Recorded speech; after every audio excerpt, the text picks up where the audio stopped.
नमस्कार, मैं हूं अंकुर। आप देख रहे हैं सत्य हिंदी का न्यूज बुलेटिन। एक नजर डाल लेते हैं अब तक की खबरों पर।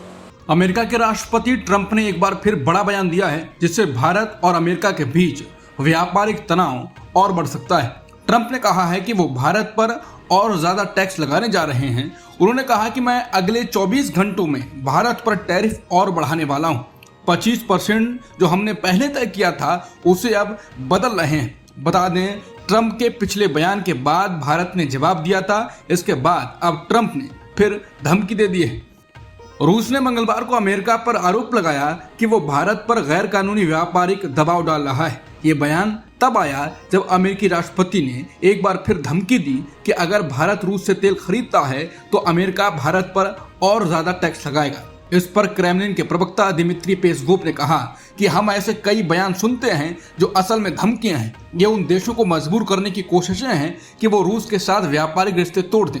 हम ऐसे बयानों को कानूनी नहीं मानते। उन्होंने आगे कहा कि हम मानते हैं कि संप्रभु देशों को ये अधिकार होना चाहिए और होता भी है कि वो अपने व्यापारिक साझेदार खुद तय करें किस देश से वो व्यापार करना चाहते हैं, किससे आर्थिक सहयोग रखना चाहते हैं। ये उनका अधिकार है। हर देश को अपने राष्ट्रीय हितों के हिसाब से फैसले लेने की आज़ादी होनी चाहिए। बता दें, ट्रंप की धमकी पर भारत भी पलटवार कर चुका है। भारत ने ट्रंप की धमकी को अनुचित बताया और कहा कि वो अपने आर्थिक हितों की रक्षा करेगा।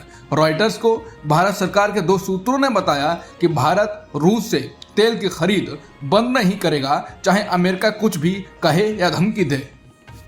यूक्रेन ने भारत सरकार और यूरोपीय संघ के सामने औपचारिक रूप से यह मुद्दा उठाया है कि रूसी सेना द्वारा इस्तेमाल किए जा रहे ईरान में बने ड्रोनों में भारत के इलेक्ट्रॉनिक पुर्जे पाए गए हैं। हिंदुस्तान टाइम्स की एक रिपोर्ट के अनुसार यूक्रेनी अधिकारियों ने इस मामले को पिछले साल से कम 2 बार भारतीय विदेश मंत्रालय के सामने राजनयिक कम्युनिकेशन के जरिए उठाया है। यूक्रेनी जांच में पाया गया कि रूस जिन ड्रोनों का इस्तेमाल उसके खिलाफ कर रहा है, उनके कल पुर्जे या तकनीक भारत की हैं। यूक्रेन ने यह मुद्दा जुलाई में नई दिल्ली में यूरोपीय संघ के दूत डेविड ओ सुलिवन के दौरे के दौरान भी उठाया था।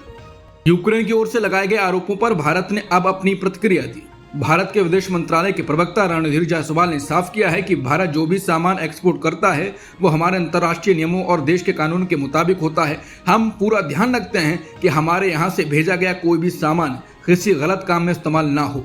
सूत्रों ने बताया कि तकनीकी रूप से इन कंपनियों ने किसी भी भारतीय कानून का उल्लंघन नहीं किया है, क्योंकि ये पुर्जे दोहरे इस्तेमाल की श्रेणी में आते हैं जो नागरिक और सैन्य दोनों उद्देश्यों के लिए इस्तेमाल किए जा सकते हैं। अमेरिका और भारत के बीच लगातार तनाव बढ़ रहा है। नेताओं की बयानबाजी के बाद अब भारतीय सेना का बयान आया है। भारतीय सेना ने इतिहास की एक अहम याद दिलाई है। मंगलवार को सेना ने सोशल मीडिया पर एक पोस्ट किया जिसका शीर्षक था, इस दिन उस साल, युद्ध की तैयारी 5 अगस्त 1971। इस पोस्ट में सेना ने एक पुराने अखबार की कटिंग शेयर की जिसमें लिखा था, 1954 से अब तक पाकिस्तान को अमेरिका ने $2 अरब के हथियार दिए। भारत ने ये पोस्ट ऐसे समय में की जब अमेरिका और यूरोपीय देशों द्वारा भारत पर यह आरोप लगाया जा रहा है कि वो रूस से तेल खरीदकर उनकी बात नहीं मान रहे हैं। रूसी राष्ट्रपति व्लादिमीर पुतिन अमेरिकी राष्ट्रपति ट्रंप की तरफ से दी गई प्रतिबंधों की धमकी के आगे झुकने वाले नहीं हैं। क्रेमलिन से जुड़े सूत्रों ने रॉयटर्स को बताया है कि पुतिन अभी भी यूक्रेन के 4 प्रमुख क्षेत्रों को पूरी तरह से अपने कब्जे में लेने की कोशिश में है। बता दें, डोनाल्ड ट्रंप ने साफ कहा है कि अगर रूस यूक्रेन युद्ध में सीज फायर के लिए तैयार नहीं होता तो अमेरिका रूस पर और भी सख्त प्रतिबंध लगाएगा। वहीं क्रेमलिन से जुड़े 3 लोगों के अनुसार पुतिन को लगता है कि रूस युद्ध में फायदे में है और जीत की तरफ बढ़ रहा है। उत्तराखंड के एक गांव में मंगलवार को बादल फटने से भूस्खलन और अचानक विनाशकारी बाढ़ आ गई, जिसमें 4 लोगों की मौत की खबर अभी तक आई है और कई लोग लापता हैं। ये बादल फटना खीर गंगा नदी के जलग्रहण क्षेत्र में हुआ। सोशल मीडिया पर सामने आए भयावह दृश्यों में दिखा कि उत्तरकाशी के धराली गांव की ओर पहाड़ से पानी का तेज बहाव आ रहा है जो कई घरों को बहा ले गया। प्रत्यक्षदर्शियों ने वीडियो साझा किया जिनमें लोगों को डर से चीखते हुए सुना जा सकता है। नेता प्रतिपक्ष राहुल गांधी पर सुप्रीम कोर्ट की टिप्पणी पर आज इंडिया गठबंधन के नेताओं ने बैठक की। गठबंधन में शामिल सभी दलों ने एकमत से इस टिप्पणी को असाधारण और लोकतांत्रिक मूल्यों के खिलाफ करार दिया। बैठक के बाद जारी संयुक्त बयान में इंडिया गठबंधन ने कहा कि राजनीतिक दलों और खासकर नेता प्रतिपक्ष का यह अधिकार और जिम्मेदारी है कि वो राष्ट्रहित के मुद्दों पर सरकार से सवाल करें। वहीं प्रियंका गांधी ने भी कहा कि कौन सच्चा भारतीय है और कौन नहीं, ये तय करना ना किसी जज का काम है, न ही न्यायपालिका का। मंगलवार को राज्यसभा में अभूतपूर्व हंगामा हुआ। विवाद का मुख्य कारण केंद्रीय औद्योगिक सुरक्षा बल यानी CISF की कथित मौजूदगी थी, जिसे विपक्ष ने लोकतंत्र पर हमला करार दिया। सत्र के दौरान विपक्ष और सत्तारूढ़ NDA के बीच तीखी नोकझोंक और नारेबाजी हुई। विपक्ष के नेता मल्लिकार्जुन खड़गे ने सरकार पर तीखा हमला बोला और CISF या अन्य अर्धसैनिक बलों को सदन में तैनात करने का आरोप लगाया। उन्होंने कहा कि अगर CISF या कोई अन्य अर्धसैनिक बल हमारी आवाज दबाने के लिए सदन में बुलाया गया है तो ये अत्यंत आपत्तिजनक है और लोकतंत्र के मूल्यों का उल्लंघन करता है। खड़गे ने जोर देकर कहा कि हम लोकतांत्रिक तरीके से विरोध कर रहे हैं, ये हमारा अधिकार है।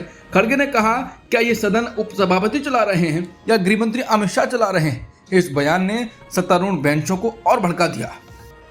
TMC ने लोकसभा में काकोली घोष दस्तीदार को अपना चीफ व्हिप और शताब्दी राय को अपना उपनेता बनाया है। बता दें, नया चीफ व्हिप इसलिए बनाना पड़ा है क्योंकि कल्याण बनर्जी ने इस्तीफा दे दिया है। दरअसल महुआ मोइत्रा ने एक पॉडकास्ट में कल्याण बनर्जी को सुअर कहकर संबोधित किया था। इसके जवाब में कल्याण बनर्जी ने न केवल मोइत्रा के बयान को अमानवीय करार दिया, बल्कि उन्होंने लोकसभा में TMC के मुख्य सचेतक यानी चीफ व्हिप के पद से इस्तीफा दे दिया। पार्टी ने इस्तीफा स्वीकार भी कर लिया। क्या पश्चिम बंगाल में SIR, NRC और भाषा आंदोलन के मुद्दे पर राज्य में उबाल आ रहा है? पश्चिम बंगाल विधानसभा में विपक्ष के नेता और BJP के वरिष्ठ नेता शुभेंदु अधिकारी के काफिले पर मंगलवार को कूच बिहार जिले के खगराबाद इलाके में हमला हुआ।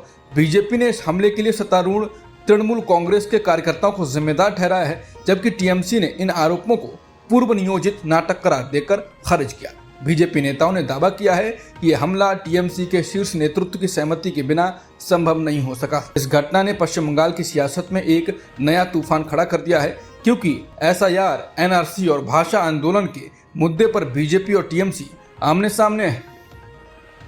जम्मू कश्मीर के पूर्व राज्यपाल सत्यपाल मलिक का मंगलवार को लंबी बीमारी के बाद निधन हो गया। वो 79 वर्ष के थे। दिल्ली के राम मनोहर लोहिया अस्पताल में उन्होंने अंतिम सांस ली। मलिक लंबे समय से किडनी की बीमारी से जूझ रहे थे और हाल ही में उनकी स्थिति गंभीर होने के कारण उन्हें अस्पताल के ICU में भर्ती किया गया था। देश भर के नेता उनके निधन पर दुख जाहिर कर रहे हैं। अब तक की खबरों में इतना ही। बाकी खबरों के लिए बने रहिए सत्य हिंदी के साथ।